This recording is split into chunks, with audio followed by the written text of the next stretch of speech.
Cristianismo básico, a abordagem correta. Esse é o primeiro tema do nosso primeiro podcast ou minicast do Departamento de Jovens da Assembleia de Deus do Quarto Conjunto.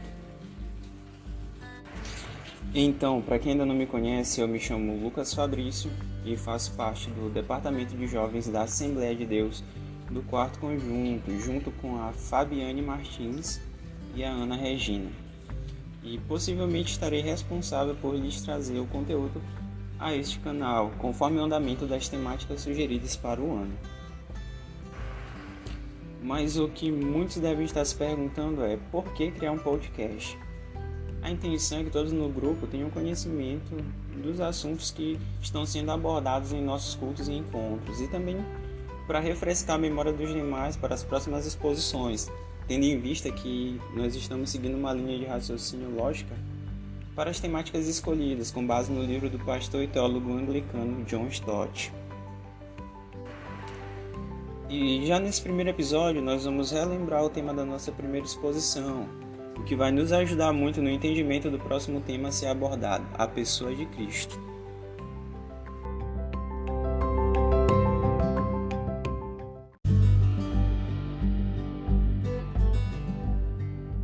Então vamos voltar ao foco do nosso primeiro podcast, que é o cristianismo básico, a abordagem correta. Então eu sugiro que vocês estejam fazendo a leitura do capítulo 2 do livro de Efésios, dos versos 1 ao 10, onde Paulo vai falar acerca da nova vida em Cristo. É interessante que quando Paulo ele escreve a carta aos cristãos em Éfeso, ele tem um propósito de ensinar aos cristãos as implicações práticas de ser a igreja em Cristo. E desses versículos, eu gostaria de destacar o verso 10, onde Paulo fala: porque somos criação de Deus, realizada em Cristo Jesus, para fazermos boas obras, as quais Deus preparou antes para nós as praticarmos. Então Paulo está falando a respeito da nova vida em Cristo, e é interessante como ele demonstra a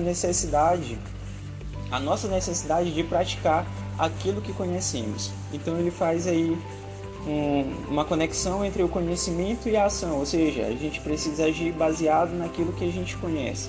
Então, se alguém age sem pensar, a primeira coisa que nos vem à mente é que essa pessoa provavelmente é irracional, assim como os animais que agem por instinto e não têm consciência do que fazem. Então nós só podemos agir como verdadeiros e genuínos cristãos se conhecermos ao Deus a quem servimos. Então, hoje a gente tem vários tipos de cristianismo sendo praticados ao redor do mundo. É como se cada pessoa pensasse que existe um jeito novo de ser igreja.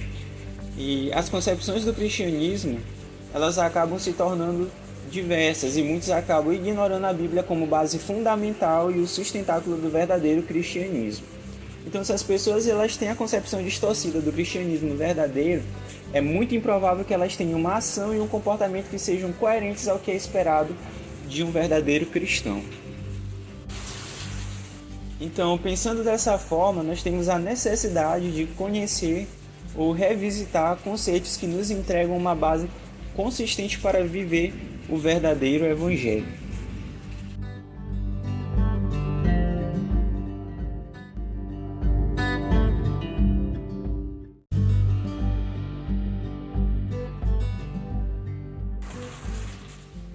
Desse modo, chegamos ao nosso primeiro tópico.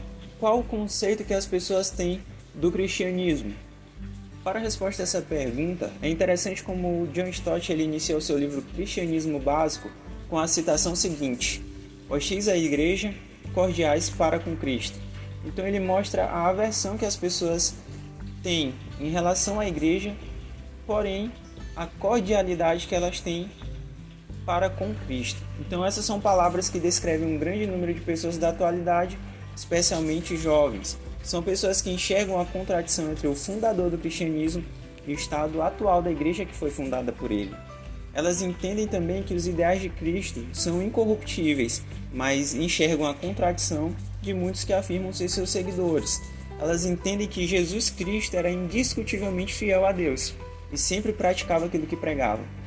E hoje essa fidelidade a Deus não é vista nos seguidores de Cristo. Poderia alguém ser tão justo e correto como Jesus Cristo foi, muitos chegam a questionar a existência de Cristo por conta da sua conduta irrepreensível, achando improvável que existisse alguém desse jeito.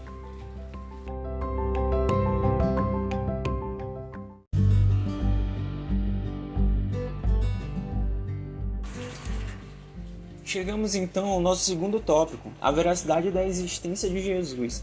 Mas seria Jesus realmente verdadeiro? Existem muitas pessoas que foram criadas em lares cristãos e aprenderam sobre a verdade de Cristo e do cristianismo, mas que acabaram se afastando dessa realidade com o tempo. Quais as motivações para se afastarem? São pessoas que, ao atingir a maioridade, adquirem senso crítico e preferem, acham mais fácil descartar a religião recebida na infância do que se esforçar para investigar sua veracidade. Então são pessoas que abandonam seus ensinos porque é muito mais fácil agir moralmente da forma que bem entendem, sem precisar prestar conta dos seus atos. Temos também algumas dificuldades relacionadas a conciliar a fé e a razão, onde em alguns lares, pais, mães, filhos ou filhas têm cometido o erro de querer impor a sua crença a partir de um pressuposto no qual as pessoas não precisam entender o que está sendo dito e devem apenas acreditar sem investigar a veracidade das afirmações. Existe também um grupo de pessoas que foram criadas com ensinamentos diferentes e absorveram os ensinos do hinduísmo, do budismo, islamismo, ética do humanismo secular, do comunismo ou até do existencialismo. Então, desse modo, acabam sendo criadas algumas religiões místicas no péssimo sentido da palavra, por pessoas que acreditam que Deus pode ser o sol, a lua, a cachoeira, outras coisas às quais elas acabam direcionando a sua adoração.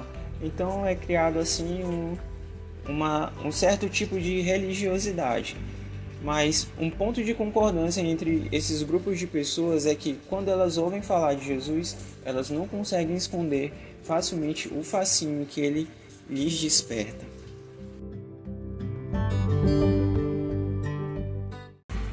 Chegamos então ao nosso terceiro tópico, a pessoa histórica de Jesus Cristo. A historicidade de Jesus Cristo é afirmada tanto por escritores cristãos como por pagãos.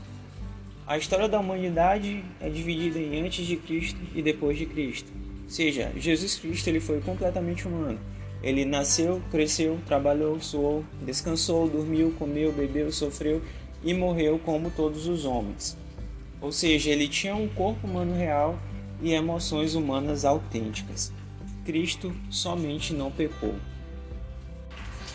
Então, a historicidade de Jesus Cristo ela é indiscutível e não há dúvidas sobre a sua existência. Mas e sobre a divindade de Jesus? Nós podemos acreditar que ele é realmente Deus? Então esse é um debate que é antigo e foi um debate central da igreja primitiva. Aí a gente tem como exemplo, no ano de 325, o Concílio de Nicéia, onde alguns grupos de pessoas, os chamados arianos, negavam a divindade de Cristo Jesus, e tivemos a participação de um homem chamado Atanásio de Alexandria, que aparece com alguns argumentos pertinentes. Se Jesus é uma criatura, então não pode salvar ninguém, porque toda criatura precisa de salvação. E outro argumento seu é, se Jesus é uma criatura, ele não pode ser adorado, caso contrário, comete-se idolatria. Então, tendo como base esse pequeno momento da história, que eu aconselho que, se vocês puderem pesquisar mais e conhecer, será realmente muito edificante. A gente vê que se Jesus ele não é o Deus encarnado, o cristianismo ele está liquidado. Então na Bíblia nós temos que a nossa única forma de acesso a Deus acontece por intermédio de Jesus Cristo. Então no Evangelho de João 14,6, Jesus afirma: eu sou o caminho, a verdade e a vida. Ninguém vem ao Pai a não ser por mim. E se ele não é Deus, isso não será possível. Então nós temos muitas evidências da divindade de Jesus, evidências históricas que uma pessoa pode aceitar sem cometer o chamado suicídio intelectual. Então temos as declarações que Jesus fez sobre si. Em João 14, 9 a 11 temos: Jesus respondeu: você não me conhece, Filipe? Mesmo depois de eu ter estado com vocês durante tanto tempo, quem me vê, vê o Pai. Como você pode dizer: mostra-nos o Pai? você não crê que eu estou no Pai e que o Pai está em mim? As palavras que eu digo não são apenas minhas, ao contrário, o Pai que vive em mim está realizando a sua obra. Creiam em mim quando digam que estou no Pai e que o Pai está em mim, ou pelo menos creiam por causa das mesmas obras. Então, ao longo dos evangelhos, nós podemos perceber o caráter incorruptível de Jesus, a sua força, a sua mansidão incomparáveis, a sua justiça, a sua compaixão. E temos também os seus cuidados com as crianças e com os excluídos. E por último, nós temos um dos sinais que talvez seja o mais notado, a sua morte cruel, que não foi o fim, pois ele ressuscitou dentre os mortos. Então, para entendermos um pouco mais da divindade de Jesus, vamos ao início das Escrituras.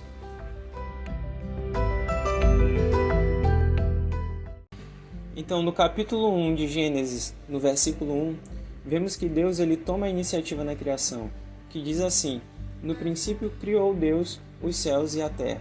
Então, Deus ele está no princípio de todas as coisas. E essas três primeiras palavras na Bíblia nos revelam que, na religião bíblica, a iniciativa sempre é de Deus. Então, antes que o homem existisse, Deus agiu. Antes que o homem buscasse a Deus, Deus o buscou primeiro. Então, ninguém consegue surpreender a Deus ou se antecipar a Ele. Deus ele não é indiferente ao homem, como muitos pensam. Enquanto o homem ainda estava perdido na escuridão, mergulhado no pecado, Deus ele toma a iniciativa e sai em busca do homem. Vemos também que Deus ele toma a iniciativa na revelação, quando ele manifesta a natureza da sua vontade.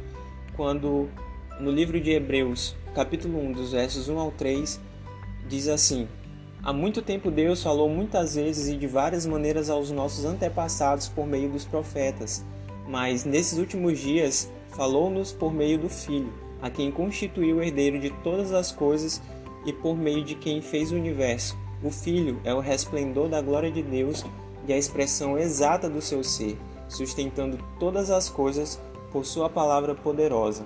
Depois de ter realizado a purificação dos pecados, ele se assentou à direita da majestade nas alturas.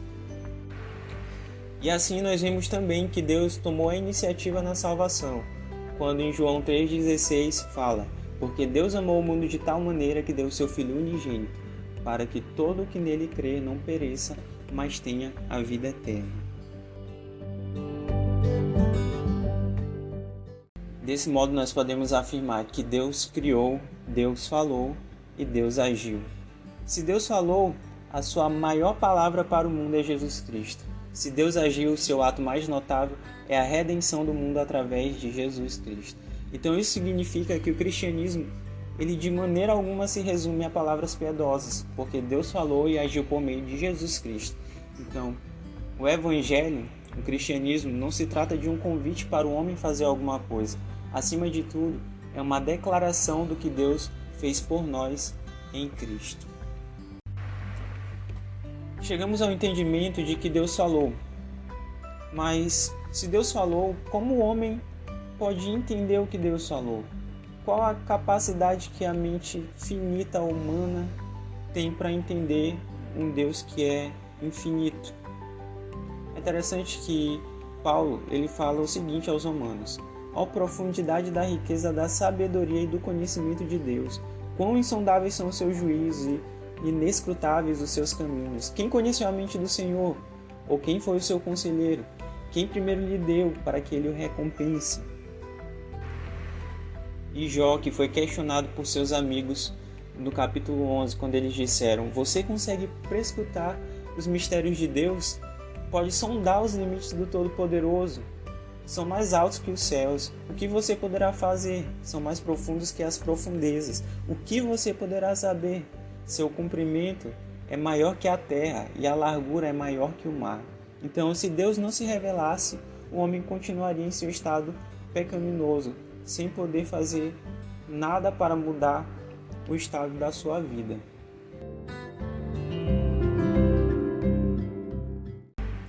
Entendemos então que através do seu falar, Deus ele nos liberta da nossa ignorância, mas ainda assim somos pecadores, e por isso Deus nos liberta dos nossos pecados através do seu agir. Chegamos então ao agir de Deus. Nós sabemos que Deus ele começa a agir na época do Antigo Testamento, quando faz de Abraão e dos seus descendentes uma nação, libertando-os da escravidão do Egito, estabelecendo com eles uma aliança no Monte Sinai, conduzindo-os através do deserto para a terra prometida e guiando-os e ensinando-os como seu povo especial. Então tudo isso foi uma preparação para a sua maior obra de redenção em Cristo. Os homens precisavam ser libertos, mas não da escravidão do Egito ou do exílio na Babilônia, mas sim do exílio da escravidão do pecado. Para isso, Jesus Cristo veio como Salvador. E logo a gente consegue entender que o cristianismo ele é uma religião de salvação, e não há nada nas religiões não cristãs que se compare à mensagem de um Deus que amou, de um Deus que buscou e morreu por pecadores perdidos. Entendendo todos esses argumentos, aceitamos e cremos que Jesus é o Filho de Deus, o Messias tão aguardado.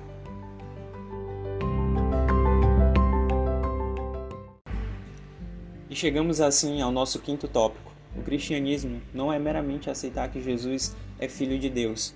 Após a aceitação da divindade de Jesus, nós devemos examinar a natureza da sua obra, a sua escritura. Então, o que ele veio fazer aqui? A resposta bíblica a essa questão é: ele veio ao mundo para salvar os pecadores. Então, o cristianismo é entender que precisamos ser perdoados e restaurados à comunhão com Deus, que é santo, de quem nossos pecados nos separam. É entender que precisamos ser libertos do nosso egoísmo e começar a viver os ideais de Cristo. É entender que precisamos aprender a amar uns aos outros e os nossos inimigos do mesmo modo. É entender que reconhecer a divindade de Jesus e a nossa necessidade de salvação e crer na obra de Cristo não é o bastante. O cristianismo ele implica ação e nós precisamos colocar a nossa fé em prática. Chegamos então ao nosso sexto e último tópico. Diante desse cenário, o que devemos fazer? Como a gente pode aplicar todo esse conhecimento às nossas vidas? Se Deus falou, nós temos escutado a sua voz. Se Deus agiu, nós temos nos beneficiado daquilo que Ele fez por nós. Então nós devemos buscá-lo, porque Deus deseja ser encontrado por aqueles que o buscam. E como nós devemos buscá-lo? Devemos buscá-lo diligentemente. Nós precisamos vencer a nossa preguiça, a nossa apatia natural e concentrar nossas forças para buscar Deus. Ou seja, nós precisamos de mais disciplina. Devemos buscá-lo humildemente. Precisamos reconhecer a nossa falta de capacidade de buscar Deus sem que Ele se revele. E devemos ser receptíveis à sua palavra. Nós devemos buscá-lo honestamente. Nós devemos colocar o nosso orgulho de lado e nos humilharmos diante de Deus e procurar conhecê-lo sem interesse em suas bênçãos, mas buscar conhecê-lo por aquilo que Ele fez por nós na cruz e por sua grandeza. Nós devemos buscá-lo obedientemente. Essa é a condição mais difícil de ser atendida, porque ao buscar a Deus nós devemos nos preparar não apenas para rever os nossos conceitos, mas também para mudar o nosso estilo de vida. E a mensagem cristã, ela possui um desafio moral, e esse desafio ele deve ser aceito. Então nós devemos estar prontos não apenas para crer, mas também para obedecer. Logo, nós devemos assumir um compromisso pessoal com o Senhor Jesus, de coração e mente, alma e vontade, entregando nossas vidas a Ele sem reservas. Nós devemos nos humilhar diante dele, devemos confiar nele como nosso Salvador e devemos nos submeter a ele como nosso Senhor. Então, essa é a essência do verdadeiro cristianismo e a abordagem correta sobre ele que devemos possuir em nossas vidas. Nós, enquanto cristãos, devemos ser na terra uma pequena amostra da vida que nos aguarda nos céus na eternidade.